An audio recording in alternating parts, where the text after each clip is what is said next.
Olha que coisa mais bonitinha essa questão aqui, 56 do vestibular da URGS de 2024. A gente tem aqui gráficos que vão formar uma figura e quer calcular a área dessa coisa. Eu adoro quando isso acontece. Não temos muita opção, a gente vai ter que olhar cada um dos gráficos para ver o que está acontecendo. Então, vamos começar pela f de x igual a 2x. O que isso aqui tem cara, né? E aí tem que lembrar de todas as funções que a gente conhece. Tem a função afim, a quadrática, exponencial, logarítmica, trigonométrica.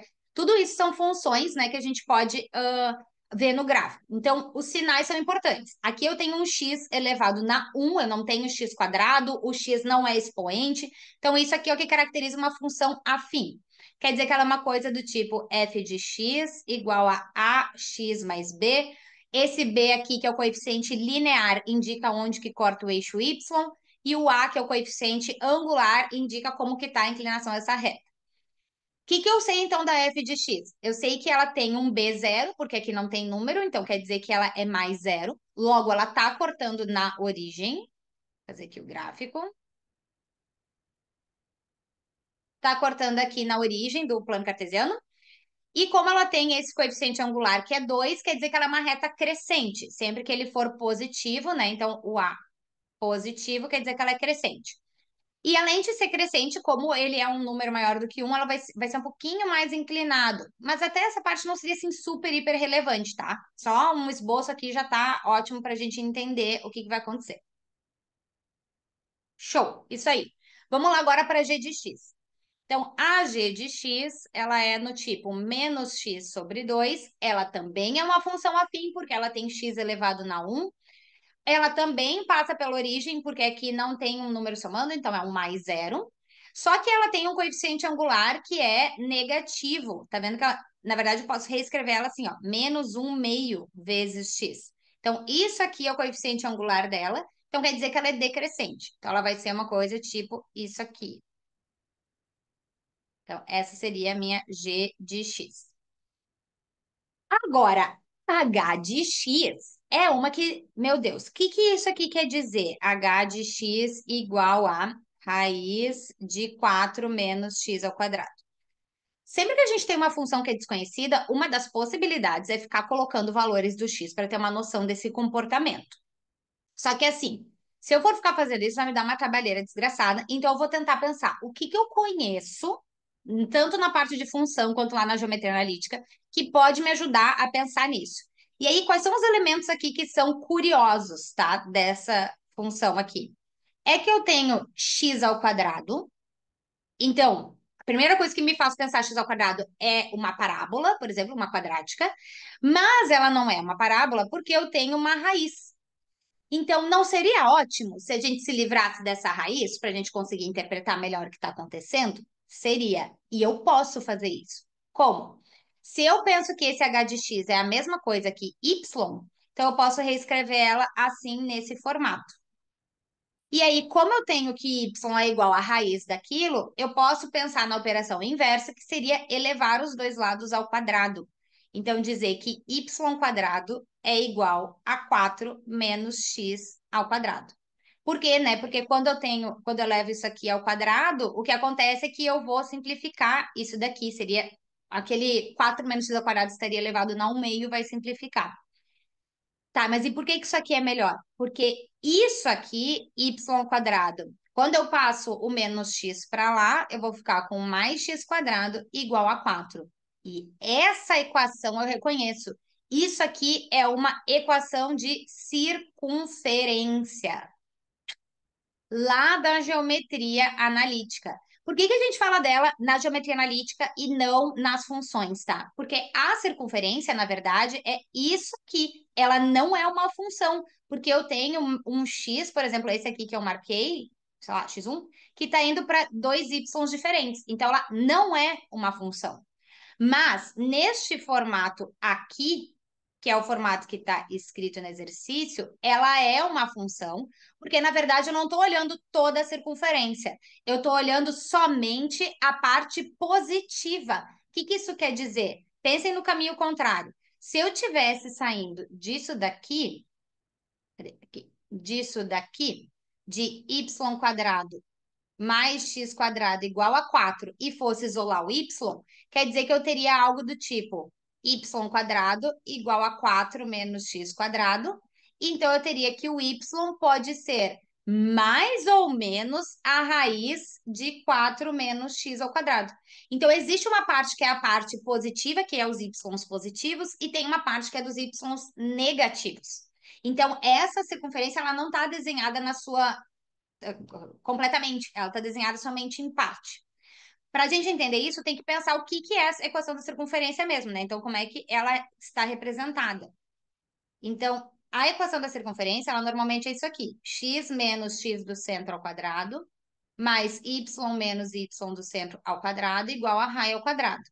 Como eu tenho uma equação ali que é x quadrado mais y quadrado igual a 4, quer dizer que o meu x do centro é zero, porque x menos zero vai dar x, então ela tem centro no zero, e o y zero também, então é o centro zero, zero. E quer dizer que o raio ao quadrado é 4, ou seja, o raio é 2. Então, se eu fosse fazer essa circunferência todinha, vou fazer aqui de outra cor mais forte, a circunferência seria isso aqui. Centro no zero, zero. 2 para cá, menos 2 aqui, menos 2 aqui, e seria tudo isso. O que não é função. Mas o exercício está me pedindo a raiz positiva. Então, na verdade, ele está falando somente dessa parte, da parte que está acima do eixo X, que é onde eu tenho os Ys positivos, Ys maiores que zero. Então, o resumo da ópera é que aqui eu estou falando disso aqui. Quando eu marco aqui no gráfico, eu estou falando disso aqui. Deixa um pouquinho melhor, peraí. Ah, sim. Nossa, só ficou pior, mas tudo bem. Então, quando eu quero saber a região que está entre esses três gráficos, quer dizer que eu estou buscando essa região aqui. Porque aqui está entre o gráfico tanto da F quanto da G quanto da H.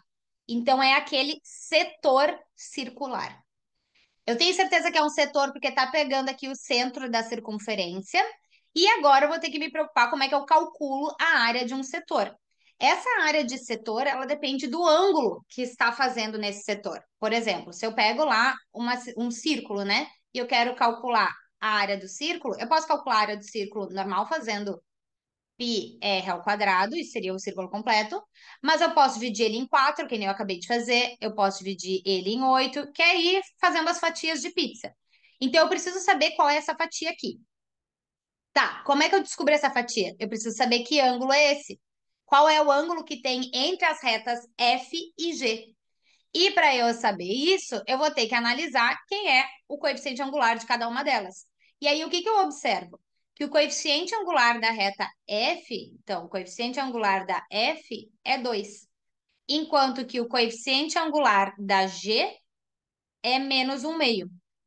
Eles são, então, o inverso de sinal trocado do outro. E toda vez que eu tenho coeficientes angulares que são inverso de sinal trocado, quer dizer que as retas vão ser perpendiculares. Então, quer dizer que aqui eu estou formando 90 graus. Se eu estou formando 90 graus, então esse setor circular, na verdade, ele é 1/4 da área do círculo, porque eu consigo dividir o círculo em 4 partes. Então, agora sim, vamos calcular a área do círculo. Esse seria um círculo que tem raio 2, porque esse é o raio da circunferência que está delimitando o círculo. Então, quer dizer que a área total dele seria π vezes 2 ao quadrado, que é 4π. Mas, como agora eu estou pegando só 1/4 dele, onde está formando 90 graus, então quer dizer que a área do setor, que é a área do que eu quero calcular, vai ser justamente 4π dividido por 4, que é π. E chegamos, então, na resposta letra C. Não consigo pensar que uma outra forma de fazer que não seja fazendo o mesmo gráfico e encontrando cada uma delas. Mas, assim, dicas, tá? Coisas que a gente pode observar. Quando a gente está pensando em relação entre retas, ou a gente vai ter que ter esse coeficiente angular de algum ângulo que a gente conheça, né? Lembrando que o coeficiente angular, ele também é dado pela tangente que essa reta, do ângulo que essa reta está fazendo com o eixo X. Então, se fosse algo conhecido, por exemplo, se o coeficiente angular fosse raiz de 3 sobre 3, isso é um valor que eu conheço. A tangente, né, que é raiz de 3 sobre 3, é a do 30 graus. Então, quer dizer que eu conseguiria dizer qual é o ângulo que essa reta está formando. Eu não sei quem é que tem tangente igual a 2. Então, se eu vejo que é uma tangente que eu não conheço, então quer dizer que muito provavelmente essas retas vão ter que formar uma perpendicular, porque é a única coisa que eu tenho entre elas, tá? A gente não conseguiria fazer muito mais além disso. Então, atentar para valores conhecidos de coeficiente angular, e outra, quando a gente tem também alguma coisa que é meio esquisita, tipo isso, tem raiz e x ao quadrado, tentar manipular para chegar numa equação conhecida e não vai fugir dessas que eu citei. Função afim, quadrática, exponencial, log, trigonométrica, que são as funções que a gente estuda, e aí tem, por exemplo, a equação da circunferência. Vai ter que ser alguma coisa desse tipo, porque a gente não tem muito para além disso, tá? Só se fosse um outro polinômio, mas aí teria que ter toda a lei do polinômio e mesmo assim a gente não conseguiria avaliar tão bem, tá? Então, sem desespero, eu sei que essa é uma questão difícil porque ela mistura mais de uma coisa, mas estudando essas funções vai dar bom.